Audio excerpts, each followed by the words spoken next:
I heard a voice on the other end, speaking in rushed, excited tones. She mouthed the words, "They caught the boyfriend." My mood brightened. "Like I said, this one should be simple," I said softly. Murder cases were sometimes the most obvious crimes to solve. I didn't feel like I'd earned my paycheck on this one. Karen hung up and shrugged. "Should we bother to visit Cross?" "Wouldn't hurt to have some empirical evidence to go along with it. He might snag a lawyer who tells him to keep his trap shut. Let's see what we can find," I said and opened the door, pushing the lever down. There were no tenants here from the looks of it. The halls were musty, the kind of smell that you recognize you shouldn't be breathing in. It was only years of dampness and mold that could cause this, and I squinted at Karen as I took the lead. The lights were dim, flickering on and off as a light bulb was ready to give up the ghost. There were a couple of unmarked doors along the way, and one at the end of the hall. It didn't have a label, just a name and felt marker. Cross. "Lovely. I hope he's wearing pants," Karen whispered. I was about to knock on the door, alerting the super to our arrival, when I spotted the blood. It wasn't a big drop, but it sat on the round brass handle like a glowing beacon. "That's blood," I said quietly, crouching to get a better look. "He does maintenance. He could have cut himself while repairing something," she said. "I knew you'd say that." I pulled my gun from its holster, and Karen hesitantly did the same. She stepped forward, knocking on the smudged door. "Cross, Seattle PD. We'd like to speak with you." Karen held her gun low, but there was no peephole on the door for him to see out of. I glanced up and saw the camera from the end of the hallway, a red light blinking with every 2 beats of my heart. I nodded over to it, and she frowned. "Police, open up!"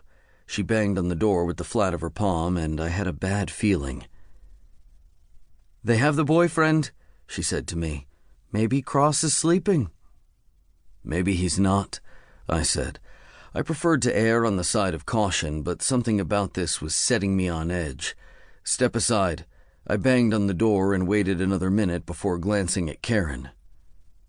"Probable cause." I kicked the door in. It took 2 tries, and my ankle protested as the door swung wide open, revealing a dark apartment suite. "See? He's sleeping." Karen started to walk into the room when the gun fired. I pushed her away, diving over her, but I could already smell the faint scent of iron. "Karen!" My gun was raised, searching for a target. "Officer down!" I shouted, and heard the bullet hit the wall at the same time as the gun went off. I rolled into the hallway, dragging Karen with me. She was bleeding from the chest, blood already trailing out from her mouth as she gasped, "Karen Pullman, you stay with me." Another gunshot, and rage filled me. Whoever was inside had killed a woman upstairs in cold blood and had shot my partner. Karen's phone was ringing. It was the dispatcher, and I answered it. "I need an ambulance. Get to the basement. Officer down." I dropped the phone and stood up, pressing my body against the near wall. "Put your hands in the air. Drop your weapon. This building is surrounded," I shouted. All was silent. Suddenly it was all too much. Karen's dying gasps beside me, the moldy stink of this basement hallway, the dead eyes that had been boring a hole into my soul upstairs. I reverted to a moment as a teenager. I saw the pain in the man's eyes, the fear, the anger, the understanding, and I shoved it all aside.